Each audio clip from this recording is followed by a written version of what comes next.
नमस्कार मंडळी, श्री स्वामी समर्थ. तुम्हा सर्वांचं पुन्हा एकदा आपल्या चॅनलवर खूप खूप मनापासून स्वागत आहे. तर आपल्या स्वामी समर्थ महाराजांची पुण्यतिथी ही जवळ येत आहे हे आपल्या सगळ्यांनाच माहीत आहे. तर श्री स्वामी समर्थ महाराजांच्या पुण्यतिथीनिमित्त जी पुण्यतिथी चैत्र शुद्ध त्रयोदशीला साजरी केली जाते, म्हणजे चैत्र महिन्यातली जी पहिली एकादशी येते त्या एकादशीनंतर त्रयोदशी जी येते त्याला या निमित्त काही नारळाचे खास विशेष उपाय आणि तोडगे आज आम्ही तुमच्यासाठी घेऊन आलेलो आहोत. ते खालीलप्रमाणे आहेत. जे तोडगे नकारात्मक ऊर्जा दूर करण्यासाठी आणि तुमच्या घरात सुख समृद्धीसाठी केले जातात. ह्या तोडग्याने, या उपायाने तुमच्या घरात आर्थिक अडचण जर असेल तुमची तर ती सुद्धा दूर होऊ शकते. तर सर्वात प्रथम तोडगा नंबर 1. तुमच्या घरातील नकारात्मकता आणि तुमच्या घरात कटकट होत असेल तर तुमच्या घरातील कटकट दूर करण्यासाठी काही उपाय आहेत हे नारळाचे. त्यापैकी उपाय नंबर 1, एक सुका नारळ, म्हणजे अख्खा एक नारळ ज्याला शेंडी असते, पण नारळ सुका घ्या. त्यावर शेंदराने, आपला शेंदूर जो राहते त्याने स्वस्तिक काढा आणि मग तो नारळ स्वामींच्या फोटोसमोर ठेवा. या उपायाने तुमच्या घरात खूप फरक पडेल. आता याची सेवा कशी? तर हा नारळ स्वामींच्या चरणापाशी ठेवून श्री स्वामी समर्थ हा जो मंत्र आहे या मंत्राचा जप करा. यानी घरातील कटकटी दूर व्हावी अशी प्रार्थना करा. आता स्वामी समर्थांचा जप म्हणजे तुम्ही 11, 21 किंवा शक्य असेल तुम्हाला तर 1 माळ तर नक्कीच करा. आता पुढील प्रक्रिया, मग हा नारळ कधी वाहायचा? तर मग हा नारळ पौर्णिमेला किंवा अमावस्येला बदलून घ्या आणि जुना नारळ जो राहते तो वाहत्या पाण्यात सोडा किंवा मग कुणी पाहत तर कचऱ्यात टाका वाहत्या. आणि पौर्णिमेला आणि अमावस्येला हा नारळ उचलून तिथे दुसरा नवीन नारळ तुम्ही विधिवत पूजा करून ठेवू शकता. आता तोडगा नंबर 2, तुमची अडकलेली कामे पूर्ण करण्यासाठी नारळ आणि खडी साखरेचा उपाय. हे सर्व उपाय साधे सोपे सरळ आहेत, फक्त मनाभावापासून तुम्ही नक्की करायचा. आणि आता खडी साखरेचा आणि नारळाचा उपाय आपण पाहू.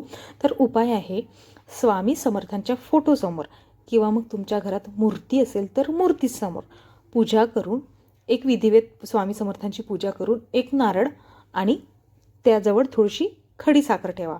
आणि मग नंतर संकल्प घ्यायचा की आपली इच्छा किंवा मग तुमचे जे काही अडकलेले कामे असतील, पैशासंबंधित असतील, कुठलेही कामं असतील, कोर्ट कचेरी असतील, अडकलेले जे कामे आहेत तुमचे ते स्वामीसमोर मांडा, म्हणजे स्वामींना सांगा.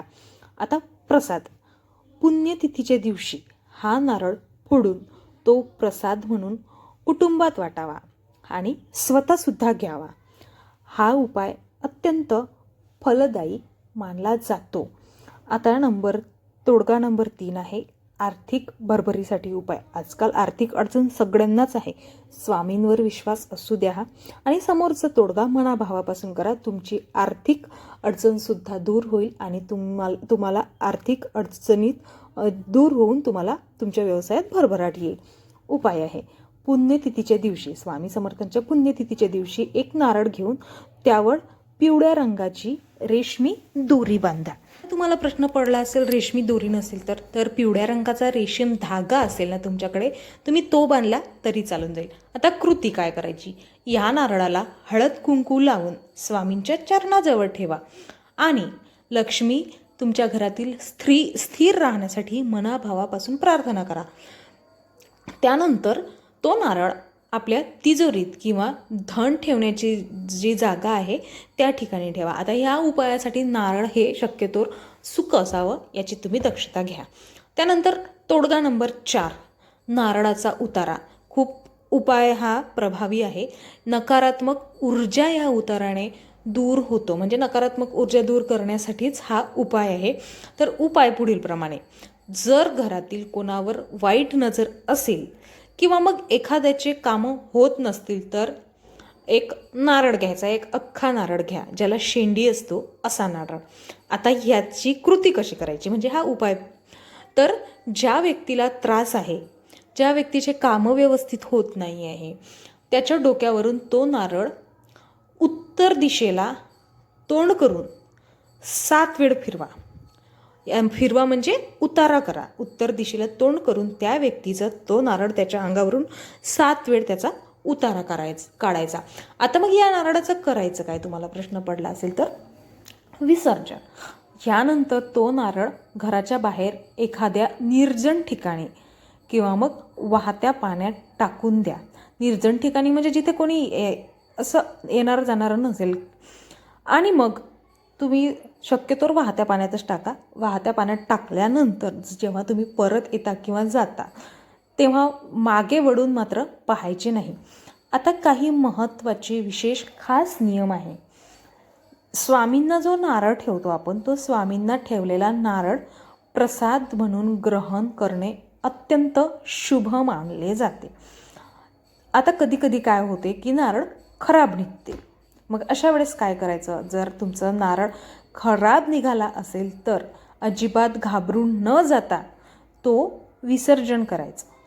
नंतर दुसरं नारळ असेल तुमच्याकडे तर दुसरा नारळाचा प्रसाद म्हणून ग्रहण करायचं आणि लगेचच स्वामी समर्थांना माफी मागावी. काही चूकभूल झाली असेल तर स्वामी समर्थांच्या चरणी नतमस्तक होऊन मनाभावापासून स्वामींना माफी मागावी.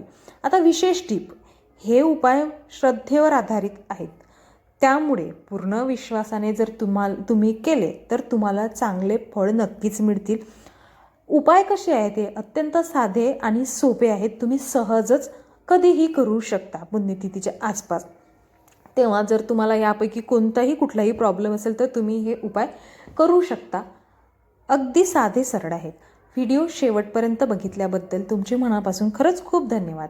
व्हिडिओ जर तुम्हाला आवडला असेल तर लाईक शेअर नक्कीच करा आणि असेच माहितीपूर्ण व्हिडिओ पाहण्यासाठी आमच्या चॅनलला सबस्क्राईब करा आणि कमेंटमध्ये श्री स्वामी समर्थ लिहायला विसरू नका. धन्यवाद मंडळी. श्री स्वामी समर्थ. श्री स्वामी समर्थ.